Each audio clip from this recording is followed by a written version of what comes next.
Над выжженной афганской долиной, поглощая солнце, вырастал чудовищный гриб из огня и дыма, знаменуя собой один из самых мощных неядерных взрывов в истории человечества.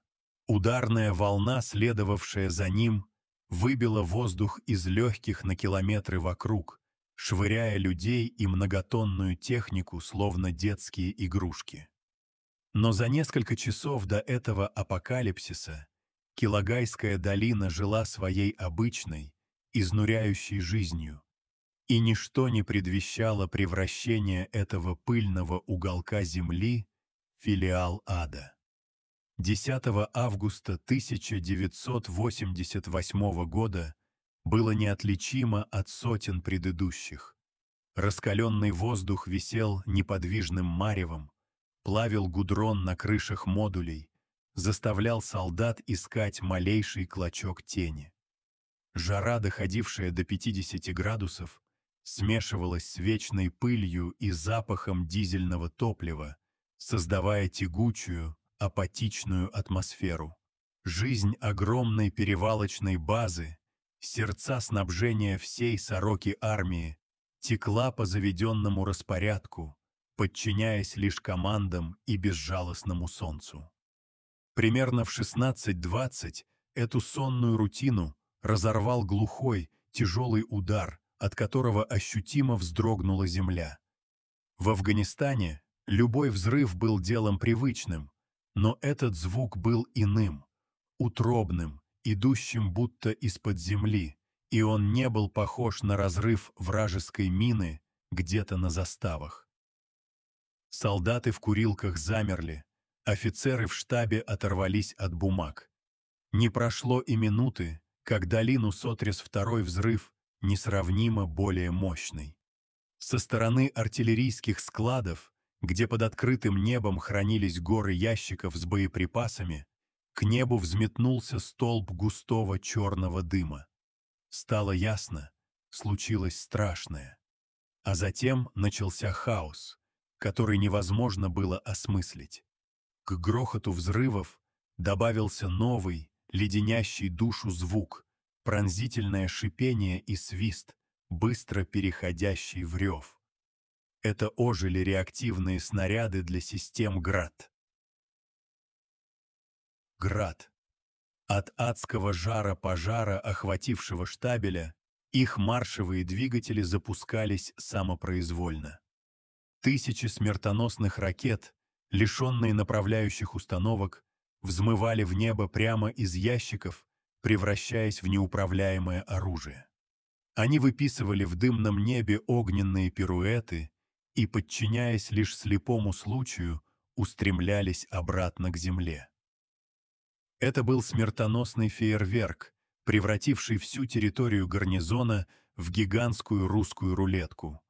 Огненные змеи прошивали воздух, врезаясь в крышу госпиталя, разнося в щепки жилые модули, где находились семьи, падая на стоянки техники и взрывая бензовозы. Прятаться было негде. Любое укрытие могло в следующую секунду стать братской могилой. Люди падали на землю, вжимаясь в горячую пыль, и слышали лишь свист проносящихся над головой ракет и оглушительный грохот разрывов вокруг. Видимость упала до нескольких метров из-за плотной завесы дыма и пыли, и в этом оранжево-черном сумраке, под непрекращающимся дождем из раскаленных осколков, выжившие пытались ползти, бежать, тащить раненых, не понимая, где враг и есть ли он вообще. Врагом стало само пространство вокруг, каждая секунда, каждый вдох. Именно в разгар этого огненного торнадо и произошел тот самый главный взрыв, который поднял над горами исполинский гриб, завершая уничтожение Килагайской базы и превращая ее в выжженный лунный пейзаж. 18-летний рядовой Ковалев, стоявший на посту у периметра топливных складов, почувствовал первый толчок ногами. Он инстинктивно пригнулся, вглядываясь в сторону, откуда пришел звук. Второй взрыв бросил его на землю. Подняв голову, он увидел, как в полукилометре от него над артскладом распускается черный цветок дыма. «Обстрел» была его первая, рефлекторная мысль. Он вжался в свою неглубокую ячейку, ожидая следующих прилетов. Но вместо этого началось то, чему не учили ни на одних учениях. Воздух наполнился воем, и мимо его головы в нескольких метрах пронеслась огненная комета, ударив в цистерну с соляркой. Огромный бак вспыхнул, как спичка, обдав его волной нестерпимого жара. Ковалев понял, что это не обстрел. Снаряды летели не из-за гор, они летели оттуда, со складов. Он был на прямой линии огня своих же боеприпасов. В этот момент страх уступил место животному инстинкту. Он выбрался из ячейки и, не разбирая дороги, побежал прочь от огненного ада, спотыкаясь и падая, пока его не накрыла ударная волна от главного взрыва, которая лишила его сознания. В это же самое время в полевом госпитале хирург, капитан медицинской службы Алексей Соколов, заканчивал перевязку раненого десантника. Когда здание тряхнуло в первый раз, он лишь недовольно поморщился. Привычное дело. Но второй взрыв выбил стекла в операционной. А затем крышу пробило. Огненный шар, пробив обшивку, рухнул в соседнюю палату, и оттуда донеслись крики. Соколов, оттолкнув медсестру, крикнул: «Всех, кто может ходить, на выход! Тяжелых выносим немедленно!» Организовать эвакуацию под градом собственных ракет было почти невозможно. Медперсонал и легкораненые тащили носилки, уворачиваясь от падающих обломков и проносящихся огненных струй. Небо над головой ревело и изрыгало смерть. Соколов видел, как одна из ракет попала в только что вынесенного из-под завала солдата, превратив его и санитаров в огненный факел. Он тащил за собой раненого, почти ничего не видя в дыму, и понимал, что его госпиталь, островок жизни посреди войны, перестал существовать, превратившись в еще одну смертельную ловушку.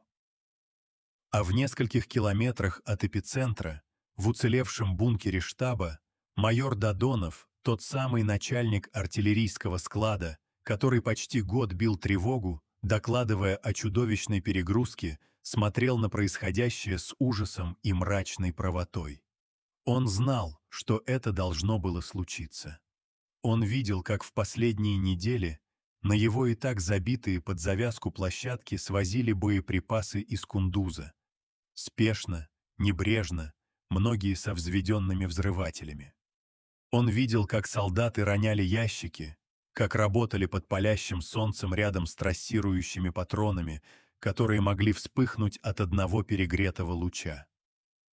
Его доклады тонули в штабной бюрократии, от них отмахивались, ссылаясь на приказ о выводе войск. И теперь, слыша непрекращающийся грохот, он понимал, что официальная версия будет простой и удобной — диверсия моджахедов. И никто никогда не признает, что причиной самой масштабной катастрофы сороки армии стал не вражеский снаряд, а преступная халатность, помноженная на всеобщее разгильдяйство последних месяцев этой проклятой войны. К ночи огненная буря начала стихать. Взрывы становились реже, превращаясь из оглушительного рева в отдельные, ухающие разрывы где-то в дымящихся руинах складов. Хаос уступал место густой, почти осязаемой тьме, в которой смешались гарь, химический смрад и стоны раненых. Пережившие первую, самую страшную фазу катастрофы, сбивались в группы, прятались во врагах и уцелевших подвалах, боясь пошевелиться под небом, которое еще недавно изрыгало огонь. Эта ночь была бесконечной, полной боли, страха и неизвестности. Когда первые лучи солнца 11 августа коснулись истерзанных вершин Гиндукуша, они осветили картину тотального уничтожения. Килагайской долины больше не существовало. На ее месте была выжженная черная пустыня, усеянная воронками, оплавленными скелетами сотен единиц техники и руинами зданий. Тонкий слой серого пепла покрывал все вокруг, словно после извержения вулкана. Пейзаж напоминал кадры из фильма о ядерной войне. Покосившиеся, безмолвные остовы казарм, искореженные фермы перекрытий, торчащие из земли, как ребра доисторического чудовища. Воздух был тяжелым и горьким.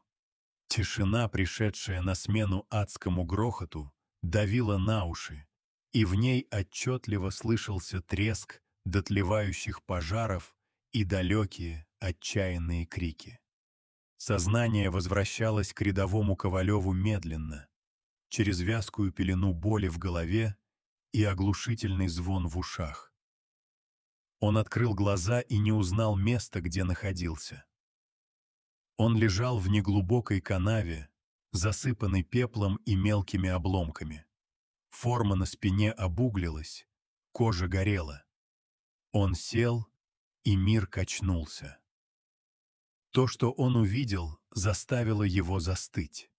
На месте его поста и топливных складов, которые он охранял, теперь было черное поле с догорающими цистернами.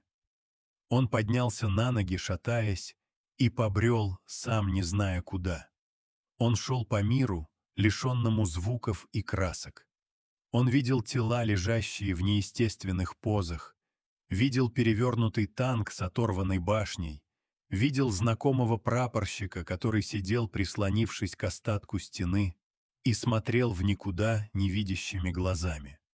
Ковалев не чувствовал ничего, ни страха, ни жалости. Внутри была лишь гулкая, выжженная пустота, такая же, как и долина вокруг него. В нескольких километрах оттуда, в русле пересохшей реки, капитан Соколов и горстка уцелевших медиков разбили импровизированный лазарет. Они всю ночь, под непрекращающимися взрывами, вытаскивали раненых из-под обломков госпиталя и других зданий, перенося их в единственное относительно безопасное место.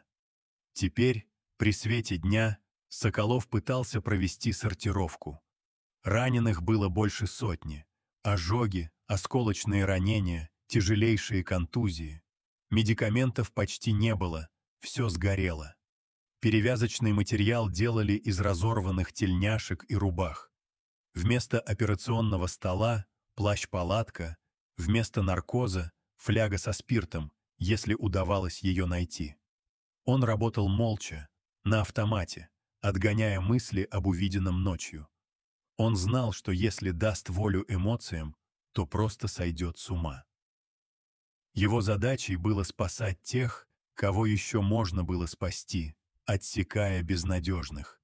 Это был самый страшный выбор в его врачебной практике. Ближе к полудню в долину, объезжая воронки и обломки, въехала колонна бронетехники. Из головного БТР, морщась от едкого запаха, вышел командующий 41-й армией генерал-лейтенант Борис Громов в сопровождении штабных офицеров. Даже для генерала, видевшего на этой войне все, открывшаяся картина была шокирующей. Он молча оглядел панораму разрушений, оценивая масштаб потерь. Уничтожен не просто склад, уничтожен стратегический резерв армии накануне финального этапа вывода войск. Это была катастрофа не только тактического, но и политического масштаба. Первые приказы были четкими и жесткими: оцепить район, развернуть поисково-спасательные группы, организовать эвакуацию раненых вертолетами, составить пофамильные списки личного состава, чтобы определить число пропавших без вести, и, самое главное, немедленно начать расследование. Вместе с командованием прибыла и оперативно-следственная группа во главе с генерал-майором Королевым. Майора Додонова нашли в его бункере, бледного, с красными от бессонницы глазами. Он четко доложил обстановку, насколько мог ее оценить. Первый же вопрос следователя из прибывшей комиссии заставил его внутренне сжаться. Его спросили не о том, как хранились боеприпасы и соблюдалась ли техника безопасности. Его спросили, с какой стороны и какими средствами противник мог нанести удар по складу, были ли зафиксированы пуски реактивных снарядов с окрестных гор. Додонов понял, что его худшие опасения сбываются. Сценарий уже написан. Они не ищут причину, они ищут виновного, и этот виновный должен быть по ту сторону линии фронта.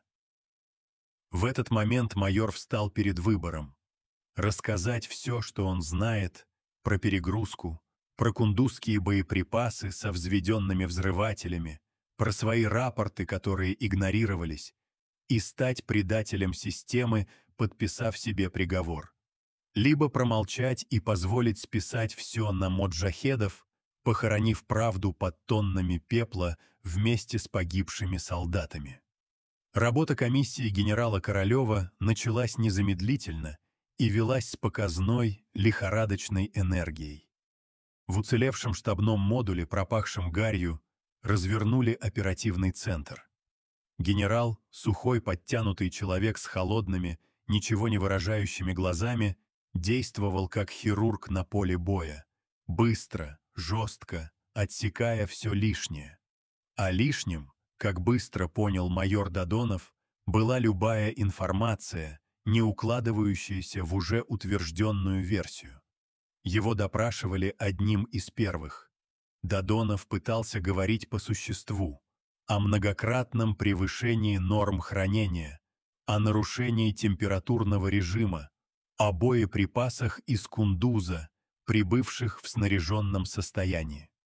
Он говорил о своих рапортах, которые лежали без движения в штабе армии.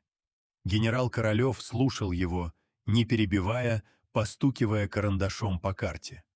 А когда майор закончил, он задал всего один вопрос, полностью игнорируя сказанное. «Майор, разведка докладывает об активности бандформирования полевого командира Фарахуддина в этом квадрате. Ваши посты наблюдения фиксировали что-нибудь подозрительное за последние 48 часов?» Додонов осекся. Он понял, что это не допрос, а формальность. Его слова были пустым звуком. Он ответил отрицательно. «Плохо работаете, майор». Холодно бросил Королев и отвернулся, давая понять, что разговор окончен. В тот же день на окрестные сопки были высланы группы саперов и разведчиков. Их задача была сформулирована предельно четко – найти доказательства внешнего воздействия, искать следы пусковых установок, осколки от реактивных снарядов иностранного производства, позиции наблюдателей. Параллельно этому официальному поиску шло другое, негласное расследование в палатках выживших, в курилках у развалин, в импровизированном госпитале капитана Соколова. Здесь не было протоколов и генеральских приказов, но была общая память и желание понять, за что погибли их товарищи. Правда рождалась из обрывков фраз, из совпадений в рассказах людей, находившихся в разных концах гарнизона. Главным вопросом, который солдаты и младшие офицеры задавали друг другу, был простой. «Ты свист слышал?» Свист и шипение приближающейся ракеты, звук, который за годы войны впечатался в подсознание каждого. И ответ всегда был один – нет. Никто не слышал звука прилета. Все слышали только взрыв изнутри. Водитель КамАЗа, чудом уцелевший у самых складов, рассказывал, как за несколько минут до первого взрыва видел суету у штабелей, привезенных из Кундуза. Ему показалось, что солдаты-срочники, измотанные жарой, уронили тяжелый ящик. Он еще хотел выругаться, но его отвлекли. А потом грохнуло. Эта история, передаваемая из уст в уста, быстро обрастала подробностями и становилась солдатской истиной, простой и страшной в своей обыденности. Не было никакого героического боя и коварного врага. Была усталость, жара, бардак и один неловкий солдат, уронивший смерть на раскаленную землю. Эта правда была горькой, стыдной, и она кардинально расходилась с той героической версией, которую уже начинали озвучивать штабные офицеры. Кульминацией поисков комиссии Королева стала находка, о которой немедленно доложили в Кабул и в Москву.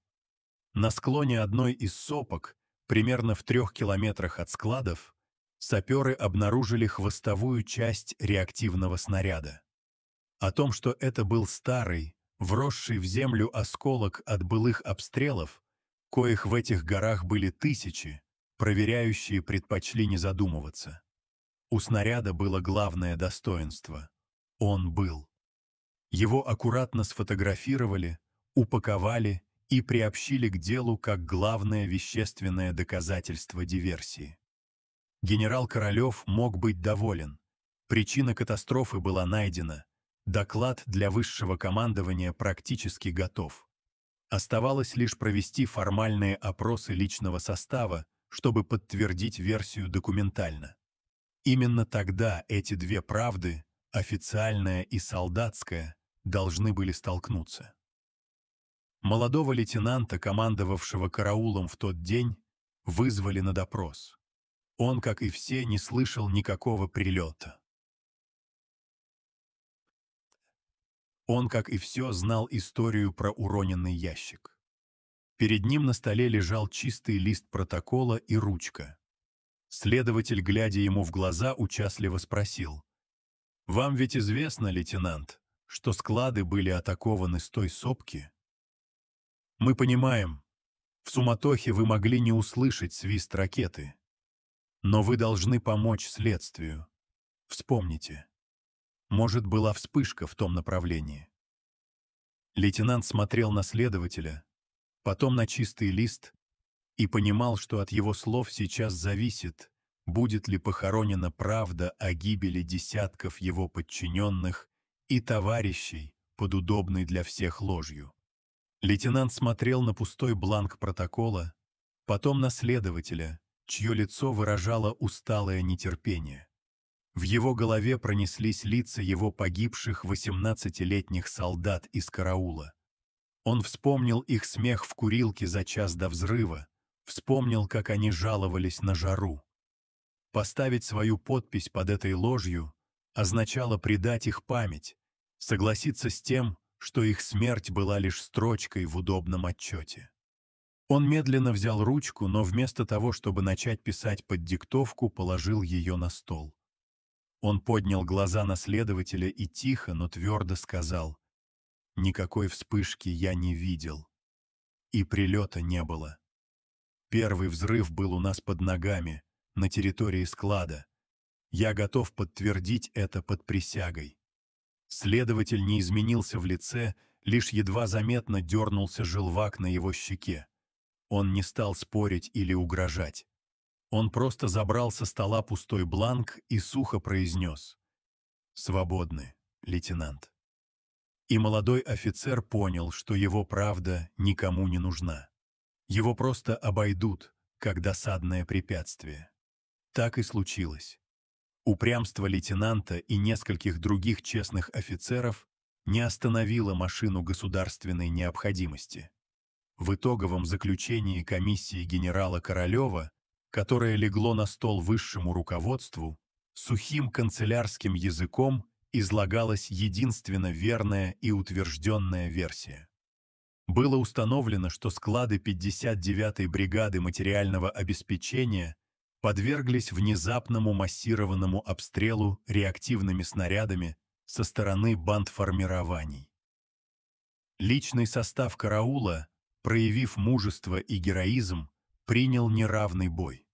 Потери и разрушения были признаны следствием коварной диверсии противника, направленной на срыв процесса вывода советских войск. Доклад завершался списком представленных к наградам, многих посмертно, и перечнем мер по усилению бдительности и обороны оставшихся объектов. Дело было закрыто. Майор Додонов, чьи рапорты могли бы стать ключом к истине, но были проигнорированы, получил предписание о переводе. Его без лишнего шума отправили служить в далекий Забайкальский военный округ на незначительную должность. Это не было ссылкой или трибуналом, но почетным переводом это назвать было нельзя. Это был четкий сигнал всем, кто слишком много знал. Система умеет не только наказывать, но и задвигать, заставляя молчать. Но правду нельзя было упаковать в папку с грифом «Секрет» и сдать в архив. Она отказалась умирать в штабных кабинетах. Она жила в рассказах выживших, в госпиталях, в транспортных самолетах, увозивших раненых и контуженных на родину. История о кундузском ящике, о преступной халатности и фатальной ошибке стала солдатской легендой, мрачным фольклором афганской войны. Ее рассказывали шепотом, без имен и фамилий, но с мельчайшими ужасающими подробностями. Эта неофициальная версия была важнее официальной, потому что она давала простое и понятное объяснение. Она говорила не о мифических душманах, сумевших незаметно подтащить реактивные установки к самому охраняемому объекту в Афганистане, а о вещах куда более знакомых и страшных, о бардаке, об усталости, о пренебрежении правилами, написанными кровью. Эта солдатская правда стала горьким символом последних месяцев войны, когда вывод войск превратился в спешную эвакуацию, и ценность солдатской жизни порой оказывалась ниже ценности вовремя сданного отчета. Когда в феврале 1989 года последний советский солдат пересекал мост Дружбы через Амударью, оставляя Афганистан позади, война для многих еще не закончилась. Она продолжалась в памяти, в ночных кошмарах, в незаживающих ранах. А там, в глубине афганской земли, черные остовы складов в Килагае оставались гнить под безжалостным солнцем. Гигантский, безмолвный памятник трагедии, настоящая история которой была похоронена под обломками и грифом «Секретно». Уничтожение стратегического запаса боеприпасов и топлива стало одним из последних, самых тяжелых ударов по советскому военному присутствию. И хотя это не остановило вывод войск, оно во многом предопределило скорую и трагическую судьбу афганского режима Наджибуллы, который, лишившись этой колоссальной материальной поддержки, остался один на один с надвигающейся гражданской войной. Катастрофа в Килагае, отгремев последними взрывами и осев пеплом на страницах секретных отчетов, не ушла в небытие. Она стала чем-то большим, чем просто трагический инцидент. Она превратилась в мрачный символ, квинтэссенцию всего того, чем стал Советский Союз и его армия на исходе 1980-х. Это было событие, в котором, как в капле воды, отразилась вся агония распадающейся системы, ее скрытые пороки, ее нежелание смотреть правде в глаза и ее колоссальная, разрушительная мощь, обернувшаяся против самой себя.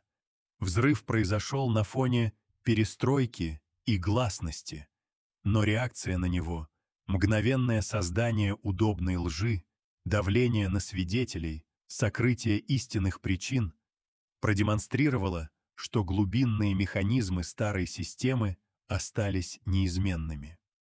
Военная машина, как и вся страна, была поражена метастазами показухи, системной лжи и пренебрежение человеческой жизнью, где правильный отчет был важнее реальной безопасности. Более того, катастрофа стала ярчайшим проявлением так называемого синдрома вывода. Армия, уставшая от девятилетней бесперспективной войны, жила чемоданным настроением. Дисциплина ослабевала, чувство ответственности притуплялось. Главной задачей становилось не выполнение долга, а стремление поскорее вернуться домой живым. В такой атмосфере тотальной спешки и усталости нарушения техники безопасности, на которые в другое время, возможно, обратили бы внимание, становились нормой. Перегруженные сверх всяких пределов склады, небрежное обращение с боеприпасами, игнорирование докладов с мест — все это было не столько злым умыслом, сколько закономерным следствием общего морального и организационного разложения. Килагайский взрыв стал страшной метафорой.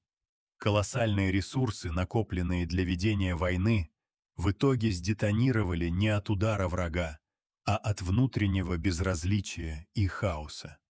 Для афганского режима президента Наджибуллы, оставленного один на один с вооруженной оппозицией, взрывы в Килагае прозвучали похоронным колоколом, хотя осознание этого пришло не сразу. Советский Союз уходил, но план состоял в том, чтобы оставить после себя боеспособную афганскую армию, способную самостоятельно сдерживать натиск маджахедов. Основой этой боеспособности должны были стать именно те запасы, что хранились в Килагае: тысячи тонн снарядов, мин, патронов, топлива и продовольствия. Это был тот самый стратегический резерв, который должен был позволить правительственным войскам продержаться несколько лет. 10 августа 1988 года весь этот резерв превратился в дым. Восполнить такую потерю распадающийся Советский Союз был уже не в состоянии. Последующие поставки помощи не могли сравниться с тем, что было уничтожено в один день. Лишившись своего главного арсенала, армия ДРА была обречена на логистический голод. Катастрофа в Килагае не стала прямой причиной падения Кабула в апреле 1992 года, но она фатально предрешила его, лишив режим Наджибуллы материальной основы для долгого сопротивления. И, наконец, главный урок Килагая, как и многих других трагедий той эпохи, заключается в губительности системной лжи и целительной силе неофициальной памяти. Официальная версия, созданная комиссией Королева, выполнила свою сиюминутную задачу. Она сняла ответственность с высоких чинов и представила катастрофу как следствие вражеских действий. Но эта ложь, зацементированная в секретных архивах, не смогла обмануть тех, кто прошел через этот ад. Солдатская правда, горькая и неприглядная, выжила в устных рассказах и десятилетия спустя, с появлением открытых источников и ветеранских мемуаров, стала общепринятой. Она доказала, что попытки скрыть истинные причины катастроф ради сохранения чести мундира или политической целесообразности в конечном итоге обречены на провал. Правда все равно находит себе дорогу, даже если для этого требуются годы. Руины в Килагайской долине так и остались гигантским невидимым мемориалом. Это памятник не только сотням погибших и раненых, но и той самой похороненной под обломками истине, которая оказалась сильнее генеральских отчетов и грифов секет. Для президента Демократической Республики Афганистан Мохаммада Наджибуллы, человека, чье политическое выживание напрямую зависело от советской военной мощи, известие о катастрофе в Килагае стало новостью апокалиптического характера. Он, бывший глава Грозной службы госбезопасности ХААТ, прагматик и мастер политической интриги, лучше, чем кто-либо другой понимал, что война в Афганистане – это прежде всего война логистики. Горы, перевалы, пустыни. Здесь побеждал не тот, у кого больше солдат, а тот, у кого длиннее и надежнее линия снабжения. И вот теперь ему доложили, что сердце этой линии, ее главный резервуар, из которого его армия должна была черпать силы после ухода Шурави, перестал существовать. Это была не просто потеря складов, это был взрыв под самым фундаментом его будущего режима. Наджибулла в тот период играл в свою самую сложную и рискованную игру. Он активно продвигал политику национального примирения, пытаясь позиционировать себя не как советскую марионетку, а как сильного национального лидера, способного объединить расколотую страну. Он обращался к полевым командирам, предлагал им посты в правительстве, амнистию, деньги. Его главный козырь в этом торге был прост. Советы уходят, но я и моя армия остаемся. Мы — сила, с которой придется считаться. Мы контролируем города, у нас есть танки, самолеты и бесконечные арсеналы. Присоединяйтесь ко мне, и мы вместе построим новый Афганистан. Идите против меня, и моя армия вас уничтожит. Вся эта конструкция власти, весь его авторитет держался на одном простом допущении – на несокрушимой материальной мощи, которую ему в наследство оставлял Советский Союз. И 10 августа 1988 года эта мощь превратилась в гигантский огненный гриб. Новость о Килагае распространилась по Афганистану со скоростью степного пожара, и ее интерпретация была однозначной для всех. Для лидеров моджахедов, таких как Ахмад Шах Масуд или Гульбеддин Хекматияр, это был божественный знак. Они поняли, что режим Наджибуллы, который они считали колоссом на глиняных ногах, лишился своей главной опоры еще до того, как его покинули создатели. Это придало им уверенности, укрепило их решимость не идти ни на какие компромиссы и воевать до полной победы. Зачем договариваться с правителем, чья армия скоро не сможет заправить танки и зарядить пушки? Для офицеров и солдат правительственной афганской армии это известие стало сокрушительным ударом по моральному духу. Они и так с тревогой смотрели в будущее, опасаясь остаться один на один с врагом. Теперь же их худшие опасения материализовались. Большой брат не просто уходил, он забирал с собой ключи от арсенала. Последствия не заставили себя долго ждать. Хотя в первый год после вывода советских войск, особенно во время героической обороны Джелалабада, весной 1989 года, афганская армия продемонстрировала неожиданную стойкость. Призрак Килагая уже витал над ней. Расход снарядов и ракет в той битве был колоссальным, и каждый выстрел отзывался эхом уничтоженных складов. Начался тот самый логистический голод, который предрекали аналитики. Резко сократилось количество боевых вылетов авиации, не хватало бомб и топлива. В артиллерийских частях ввели строгие лимиты на расход снарядов. Ремонт техники стал почти невозможен из-за отсутствия запчастей. Армия медленно слепла и глохла, превращаясь из современной военной машины в скопище гарнизонов, способных лишь на пассивную оборону своих баз. Наджибулла отчаянно пытался латать дыры. Он летал в Москву, умолял о новых поставках, и помощь поначалу шла, но это был лишь тонкий ручеек по сравнению с тем океаном ресурсов, что сгорел в Килагае. А в августе 1991 года рухнул и сам источник этой помощи — Советский Союз. Для режима Наджибуллы это стало последним, смертельным ударом. Оставшись без боеприпасов, без топлива и, главное, без политической поддержки, он был обречен.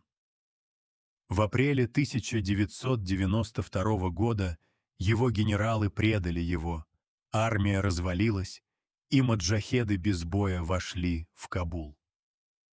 Трагическая судьба самого Наджибуллы, нашедшего убежище в миссии ООН и зверски убитого талибами 4 года спустя, стала горькой эпитафией его попыткам построить светское государство. И хотя причин его падения было много, от политических интриг до распада СССР, нельзя отрицать, что обратный отсчет для его режима начался не в 1991 с развалом Союза и не в 1989 с уходом последнего советского солдата, а в тот жаркий августовский день 1988 года, когда чудовищный взрыв в Килагайской долине сжег не только боеприпасы, но и само будущее афганского правительства. Огненный шторм, разразившийся в Килагайской долине, не был заключен в периметр советской военной базы. Ударные волны, разлетающиеся осколки и хаотично стартующие ракеты несли смерть и разрушение далеко за пределы колючей проволоки, обрушиваясь на тех, для кого эта война была чужой, но от которой нельзя было спрятаться, на мирных афганцев. Ближайший крупный город, Пули-Хумри, находившийся всего в нескольких километрах, в полной мере ощутил на себе дыхание катастрофы. Первый мощный взрыв заставил содрогнуться глинобитные дувалы и выбил стекла в окнах. Испуганные жители высыпали на улицы, в недоумении глядя на небо в стороне Килагая, где уже поднимался столб черного дыма. Они привыкли к звукам войны, но это было нечто иное, пугающее своим масштабом. А затем на город обрушился ад. Несколько неуправляемых реактивных снарядов, запущенных из огненного котла на складах, долетели до окраин Пули-Хумри. Один из них врезался в жилой дом, превратив его в груду обломков и похоронив под ними целую семью. Другой упал на оживленный базар, сея панику и смерть среди торговцев и покупателей. Для афганцев это выглядело как целенаправленная варварская бомбардировка. Они не знали о событиях на советской базе. Они видели лишь то, как с неба на их головы падают ракеты «Шурави». В городе начался хаос. Люди бежали, бросая свои дома, пытаясь укрыться в полях или ущельях. Информация о жертвах среди мирного населения никогда не велась и не публиковалась. Но нет сомнений, что они были, исчисляясь десятками, если не сотнями раненых и убитых в окрестных кишлаках. Долгосрочные последствия оказались еще страшнее. На многие километры вокруг долина превратилась в гигантское минное поле. Тысячи неразорвавшихся снарядов, мин и других боеприпасов были разбросаны взрывом по полям, пастбищам, арыкам и дорогам. Для местных крестьян, чья жизнь зависела от земли, это стало проклятием. Каждый выход в поле превратился в смертельный риск. Дети, играя, находили странные металлические предметы и подрывались на них. Скот погибал, натыкаясь на мины. Эта земля, и так истерзанная войной, на долгие годы стала непригодной для жизни. Катастрофа в Килагае вырыла глубокую пропасть между советскими войсками и местным населением. Если раньше в этом относительно спокойном регионе сохранялся хрупкий нейтралитет, то теперь страх и ненависть вытеснили все остальное. Для афганцев шурави стали теми, кто принес на их землю апокалипсис, и никакие объяснения про диверсию моджахедов уже не могли изменить этого убеждения. Но самые страшные и правдивые свидетельства той трагедии рождались не в штабных отчетах или докладах разведки, а в памяти тех, кто прошел через этот огненный ад. Их голоса, спустя годы прорвавшиеся через завесу секретности, рисуют картину, рядом с которой меркнут любые официальные документы. Это и есть настоящая, живая история катастрофы. Голоса из пепла. Николай Стародымов, военный журналист. И тут грохнуло так, что заложило уши. Земля под ногами качнулась, словно при землетрясении. Мы выскочили из модуля. В стороне складов, километрах в 3 от нас, к небу поднимался черный столб дыма. Внезапно из этого дыма, словно стая огненных пчел, вырвались десятки, а может и сотни реактивных снарядов. Они летели куда попало. Часть из них устремилась в нашу сторону. Это был какой-то ирреальный, кошмарный фейерверк. Мы попадали на землю, закрыв головы руками, и только слышали свист и грохот разрывов вокруг. Один из снарядов угодил в штаб нашего полка, расположенный метрах в 200 от нас. Здание просто развалилось на куски. Я видел, как другой снаряд попал в автопарк, и там начали рваться бензовозы. Все вокруг горело и взрывалось. Александр Лиховский, помощник руководителя оперативной группы МО СССР в Афганистане. Картина была жуткой. Все вокруг было усеяно обломками зданий и сооружений, остовами сгоревшей техники, хвостовиками реактивных снарядов, не разорвавшимися боеприпасами и огромными воронками. В воздухе стоял едкий запах гари. Горели склады, жилые модули, хранилища с горючим. Повсюду были видны тела погибших. Позже, при облете района на вертолете, мы увидели истинный масштаб трагедии.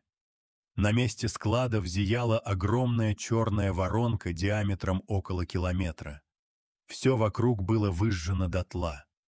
Это напоминало лунный пейзаж. Стало ясно, что мы потеряли практически весь боезапас «Сороки» армии. Свидетельство одного из офицеров 59-й бригады, имя не названо. Никакого обстрела духов не было. Это все вранье для отчетов. За пару недель до взрыва к нам начали свозить боеприпасы с выводимого гарнизона из Кундуза. Свозили в попыхах, как дрова. Ящики бросали, многие боеприпасы были со вкрученными взрывателями, что категорически запрещено.